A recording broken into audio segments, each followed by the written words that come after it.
Si vous pensiez à la fin de décembre 2021 que la nouvelle année allait être votre année et tout allait changer, mais 2 mois de cette année se sont déjà écoulés et vous avez déjà oublié vos résolutions, n'ayez crainte, aujourd'hui je vais vous expliquer pourquoi rien de tout ça n'est important et je vais vous parler d'une habitude, une seule, qui vous permettra d'apporter les changements nécessaires dans tous les autres aspects de votre vie afin de vraiment pouvoir changer votre vie cette année.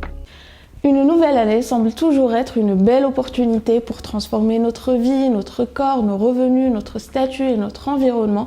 C'est un petit peu une page blanche sur laquelle on peut apporter tous les changements et les modifications qu'on veut.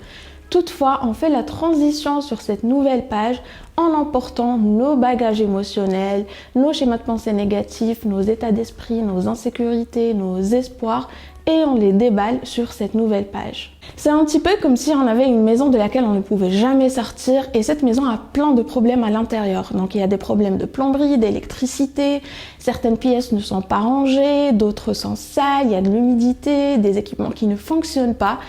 Et on se dit, on pense perpétuellement que s'il y avait plus de lumière, plus d'arbres dehors, ça irait mieux. Que s'il y avait moins de voitures qui circulaient à l'extérieur, tout s'arrangerait. Que si on avait une jolie boîte aux lettres à l'extérieur, si la maison était au bord de la mer, tout irait mieux.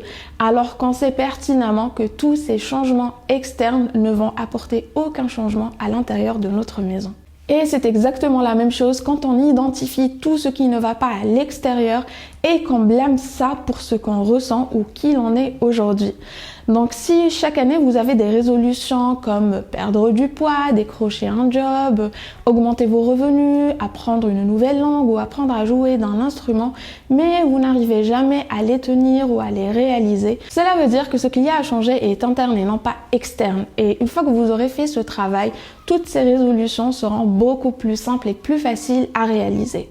Maintenant que nous avons identifié le problème, on va bien entendu passer à la solution. Et la solution, c'est de faire un gros travail d'introspection, de démêler vos schémas de pensée, vos mécanismes et vos automatismes, de savoir qui vous êtes vraiment, ce qui compte réellement pour vous, qu'est-ce que vous aimez, quelles sont les limites à ne pas dépasser avec vous, qui est-ce que vous voulez être, qu'est-ce que vous appréciez. Et c'est un travail très long et très important, mais pourtant la plupart des gens ne le font jamais au cours de leur vie et c'est une habitude à prendre car c'est un travail qu'on doit faire tout au long de sa vie puisqu'on évolue et on change constamment, mais aussi parce qu'on peut vite retomber dans nos anciens schémas, nos anciens mécanismes, mais aussi, comme je vous l'ai dit, parce que c'est un travail qui est très long et très fastidieux. Vous pouvez le faire par écrit, sur un carnet, sur votre téléphone ou uniquement dans votre tête en réfléchissant.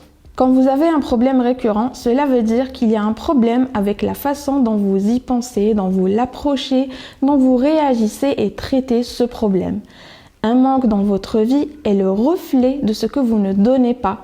Ce qui vous met en colère, c'est généralement ce que vous refusez de voir en vous-même. Après, ce qu'il faut faire est assez simple. Si vous voulez plus d'argent, soyez généreux. Si vous voulez être aimé, aimez encore plus.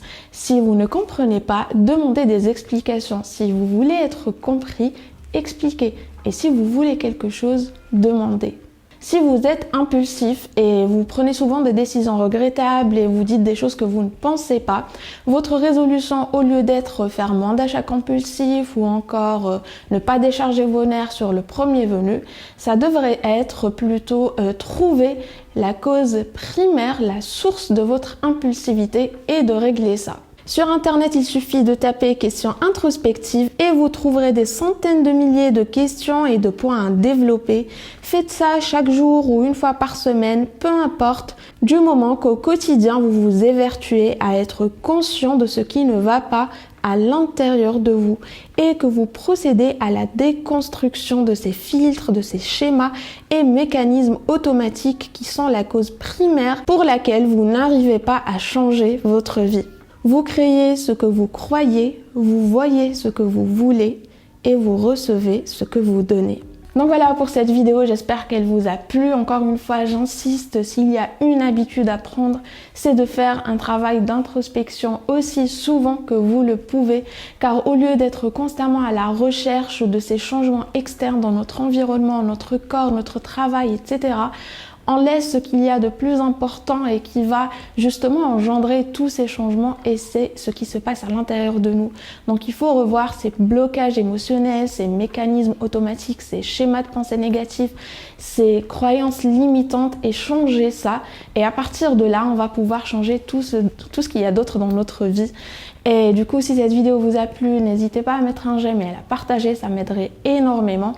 Et d'ailleurs, je ne sais pas si je vous l'ai dit, mais à présent, je fais une vidéo par semaine uniquement et non pas deux. Car entre faire 2 vidéos sur YouTube par semaine, 5 vidéos par semaine sur Instagram et en plus de ça, avoir un boulot classique où je travaille de 8h à 16h30 tous les jours, je vous avoue que ça commençait à peser très lourd et je n'y arrivais pas. Donc j'ai décidé de diminuer les vidéos sur YouTube. Et d'ailleurs, je vous invite à me retrouver sur Instagram où je poste une vidéo par jour. Le dimanche, il y a le biscuit du dimanche où je vous présente une idée, une perspective, une expérience ou une information. Le lundi, je vous recommande un livre. Le mardi, je vous recommande un podcast. Le mercredi, je vous recommande un documentaire. Et le jeudi, je vous recommande une application. Et je fais aussi des covers à la basse et plein d'autres trucs, des revues de livres, etc. Donc, si vous voulez bien me retrouver sur Instagram, c'est tout simplement MaïnBiscuit. Et sinon, on se retrouve la semaine prochaine pour une nouvelle vidéo. Donc, n'hésitez pas à vous abonner si ce n'est pas déjà fait.